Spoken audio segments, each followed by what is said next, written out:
ये हमारे देश का दुर्भाग्य रहा कि हम 2500 वर्षों तक एक अंधेरी गुफा में से चलते रहे और हमें कायर बना दिया गया, बुज़दिल बना दिया।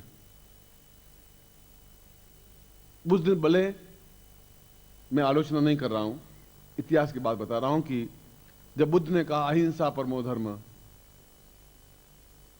मैं हिंसा की कोई भावना भड़का नहीं रहा हूं, मगर अहिंसा से कायर बन गए हम।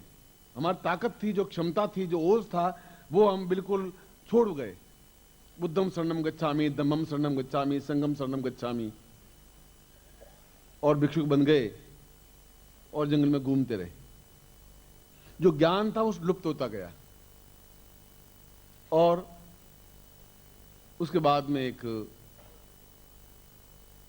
ऐसा फैज आया, एक ऐसा समय आया गोरखनाथ का कि गोरखनाथ तो अपने आप में उच्च कोटि के योगी थे, मत्स्येंद्रनाथ अपने आप उच्च कोटि के योगी थे, एक शंकर के अवतार स्वरूप थे। मगर उनके बाद में जो उनके एक शिष्य वर्ग बने वो केवल अफीम, गांजा, चिलम, भांग, नशा करके ही, लाल लाल आंखें करके ही, भिक्षा मांग करके और लोगों को लेकर के अपना जीविकोपार्जन करते रहे। ज्ञान खत्म होता गया।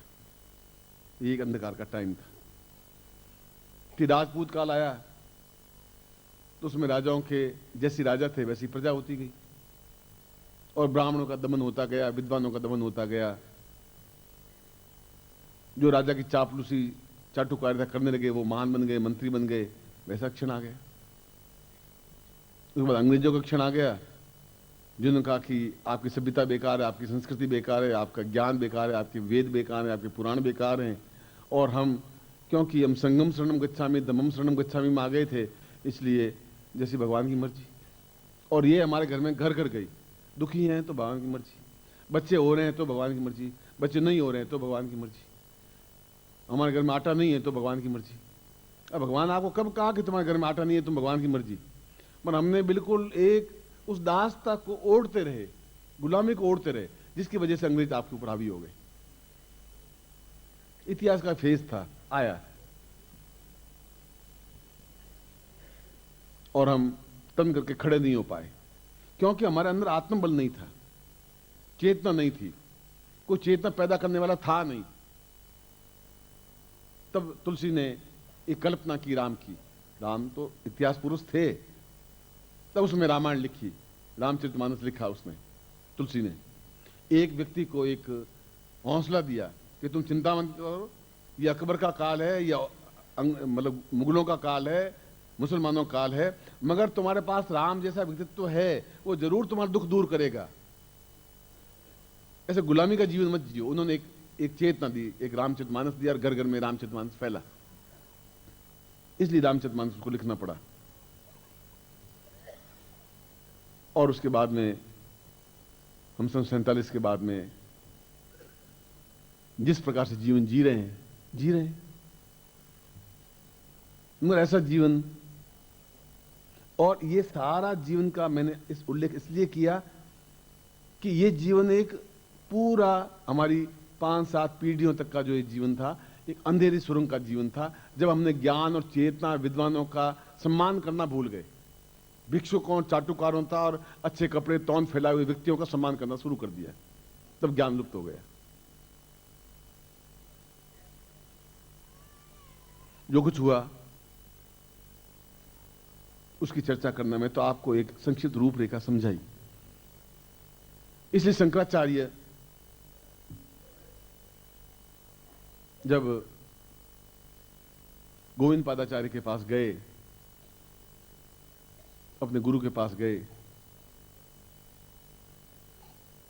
वह व्यक्ति, मैं इनको विद्रोही इसलिए कहता हूं कि केरल का रहने वाला व्यक्ति, उसको जाति से अलग कर दिया गया शंकराचार्य को, इसलिए कि तुम सन्यासी बन गए हो।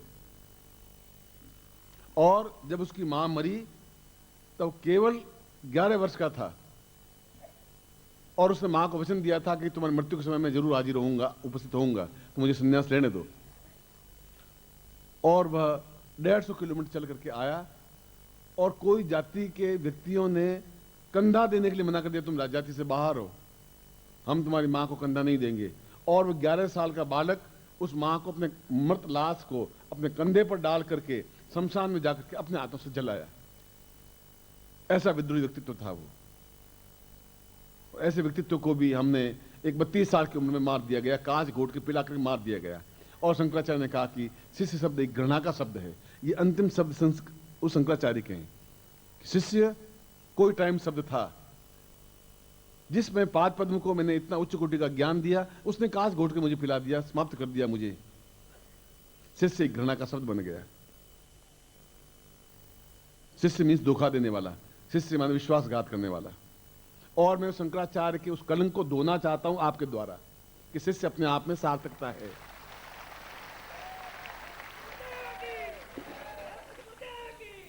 बोले परम पूज्य गुरुदेव की, परम पूज्य गुरुदेव की, परम पूज्य गुरुदेव की, सिद्धार्थ साधक परिवार की। हर हर महादेव।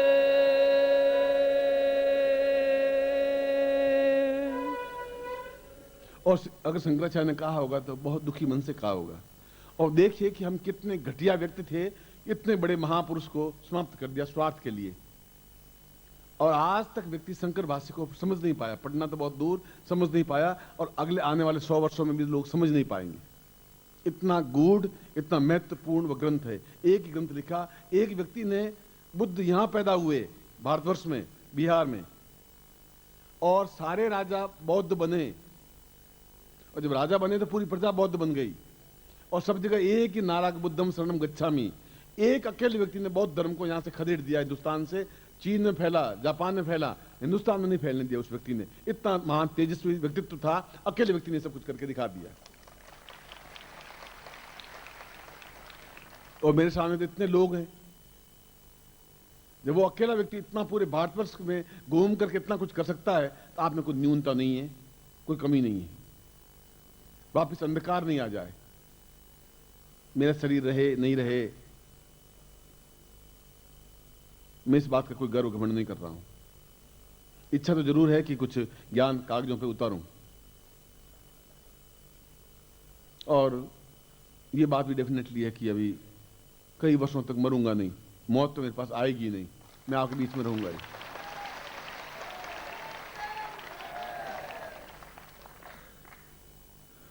और कई बार आती है तो मैं कहता हूं बैठ, पास में बैठ जा, कुछ थोड़ी बातचीत कर लेते हैं, काफी टाइम हो गया, तू मिली नहीं थी। बोलिए क्या बात। उसने कहा था कि चलें। मैं कहाँ चलें इतने जल्दी, अभी शिष्यों को मुझे पहुंचाना, बाद में चलेंगे, तू थोड़ा घंटे 1-2 साल बाद आ जाना, फिर चलेंगे अपन। फिर उसको ले जाते हैं, फिर वो चली जाती। कई बार मौत के हाथ से आए, कई बार घटनाएं घटी।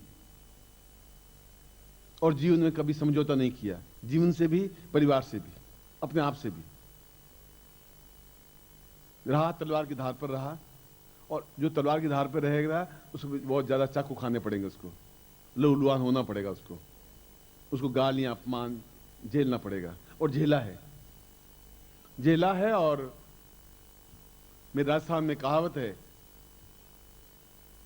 कि माई एड़ा पूत जन दुश्मन होए 50। हे मां, ऐसा बेटा पैदा करना, कम से कम 50 दुश्मन तो होने ही चाहिए उसके।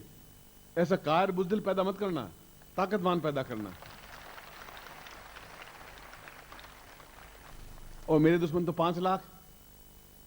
ऐसी मां ने जन्म दिया है कि तू चिंता मत कर, क्योंकि 100 में से 60 तेरे प्रशंसक होंगे, तो 40 गालियां देने वाले होंगे ही, देंगे, क्योंकि उनको भाषा ही वही आती है। और वो दें। और ये मेरी खुशी की बात है कि वो गालियां बहुत अच्छी देते हैं, इसलिए इस बात की मैं चिंता करता ही नहीं। चिंता जो शब्द आती है, मैं ये नहीं कह रहा हूं चिंता नहीं होती है। चिंता, तनाव, परेशानी, बाधा, अड़चन इसलिए आती है कि इस अंधकार में से कैसे इस युग को निकालूं, ये चिंता है। मां सूख जाए इसकी चिंता मुझे नहीं है। खैर, इसलिए इतने समय में राज्याभिषेक दीक्षा इसलिए नहीं हुई। और ये श्लोक जब उस गोविंद पादाचार्य के पास में शंकराचार्य मां का अंत्येष्टि करके गए,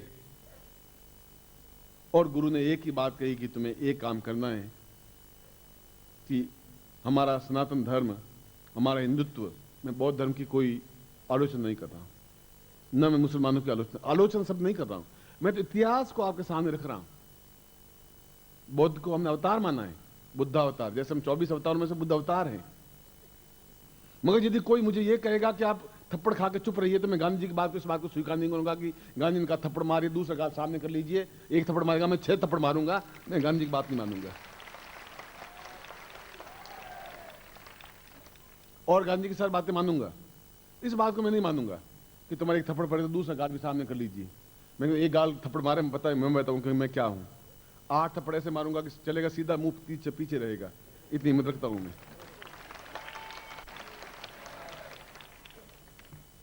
इसे कायर और बुज़दिल होकर के नहीं मरूंगा, जीऊंगा भी नहीं, क्षमता के साथ। इसलिए राज्याभिषेक दीक्षा रखी, राजयोग दीक्षा पिछली बार रखी, और राज्याभिषेक दीक्षा इसलिए रखी कि आप अपने आप में सही अर्थों में वैसा संपन्न जीवन व्यतीत करें जैसा एक परिभाषा राजा के लिए है।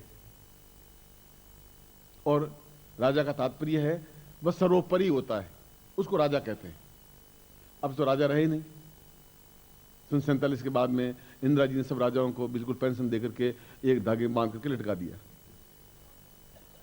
मगर मैंने राजाओं का युग देखा है, बस उनका मूड में आ गया, इसको फांसी दे दो, चलो जा इसको फांसी दे दो, उसको बेचारे को फांसी दे दो। चलो ये लड़की बहुत सुंदर, इसको घर में रम में डाल दो, रम में डाल देते। मैं तो ये कौन सी तरीका है, ये कौन सा न्याय है? मगर न्याय तो उनके मुंह से निकला वही न्याय है। और अच्छे भी राजा थे, सभी एक जैसे नहीं थे, मगर उनका जीवन अपने आप में एक बहुत ही भौतिकता की दृष्टि से परिपूर्ण था। और आपका जीवन भी ऐसा भिक्षुक की तरह जीवन व्यतीत नहीं हो, भौतिकता की दृष्टि से परिपूर्ण हो, दोनों पक्ष आपके सामने प्रबल हो, अद्वितीय हो। एक तरफ जहां आप आध्यात्मिकता में अपने आप में पूर्ण हो, सिद्धाश्रम प्राप्ति तक हो, तो भौतिकता में आप अद्वितीय हो, जहां धन यश मान पद प्रतिष्ठा की कमी रहे ही नहीं। मेरा शिष्य हाथ फैला ऐसा चाहता भी नहीं मैं।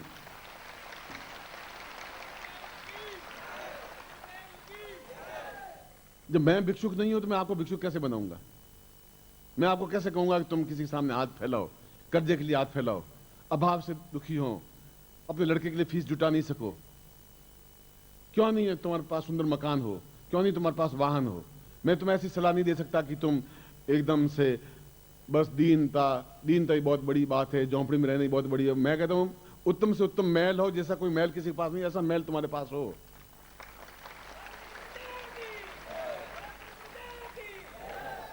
अधर्म का पैसा नहीं हो, हम पैसा पाकर के अन्याय नहीं करें, गरीब को दुखी नहीं करें, हम दान दें, मंदिर बनाएं, धार्मिक कार्य करें, और जितने भी उच्च कोटि कार्य वैसे करें, पैसे का दुरुपयोग नहीं करें, मगर गरीब भी नहीं रहें, अपाहिज भी नहीं रहें, अशक्त भी नहीं रहें। और बिना इस प्रकार का उच्च वैभव प्राप्त किए बिना आप इस प्रकार के प्रयोग भी नहीं कर सकते। जीवन को आप जो ही घर में जाएंगे, पीपे में आटा नहीं है, आप दुखी हैं, पत्नी बीमार है, आप दवाई नहीं ला पा रहे, ला रहे हैं, कर्जा आपके ऊपर है, व्यापार आपका चल नहीं रहा है, कई स्थितियां ऐसी हैं। आप प्रमोशन चाहते हैं, प्रमोशन नहीं हो रहा है, आप बात कर रहे हैं, सामने वाला मान नहीं रहा है, आप झुंझला रहे हैं, कैसे समझाऊं? आप चाहते हैं कि ये ज्ञान है, ये अध्यात्म है, वो कह रहा है ये कुछ नहीं है। तो तुम्हारी वाणी में सत्यता क्यों नहीं आ जाती है? आप कहें, सामने वाला मना कर दे, ऐसा नहीं हो सकता, ऐसा होने नहीं दूंगा। इसलिए नहीं होने दूंगा कि यह तब हो सकता है जब 6 चीजें व्यक्ति के पास होंगी, उसको राज्य कहते हैं। जो 6 व्यक्तियों के पास चीजें हों और अनायास प्राप्त हो, उसके लिए प्रयत्न नहीं करना पड़े। प्रयत्न करके तो आप दिन भर, मजदूर बहुत प्रयत्न करता ही है, ईंटें ढोता ही है, और शाम को 150 रुपए लेके घर चला जाता है। परिश्रम से तो यह प्राप्त होता है, परिश्रम से धन प्राप्त नहीं हो सकता। धन प्राप्त होता, सारे मजदूर जितने हैं वे अपने आप में बहुत करोड़पति होते, फिर तुमसे ज्यादा परिश्रम करते हैं, 12-12 घंटे ईंटें, गारा और चूना और ढोते हैं। सद्गुरुदेव डॉक्टर नारायण दत्त श्रीमाली जी के दुर्लभ वीडियोस, पुस्तक, पत्रिका एवं साधना की निशुल्क दीक्षा प्राप्त करने के लिए नीचे लिखे हुए नंबर पर वीरल पटेल जी को व्हाट्सएप पे अपना नाम और अपने शहर का नाम लिखकर भेजें। धन्यवाद।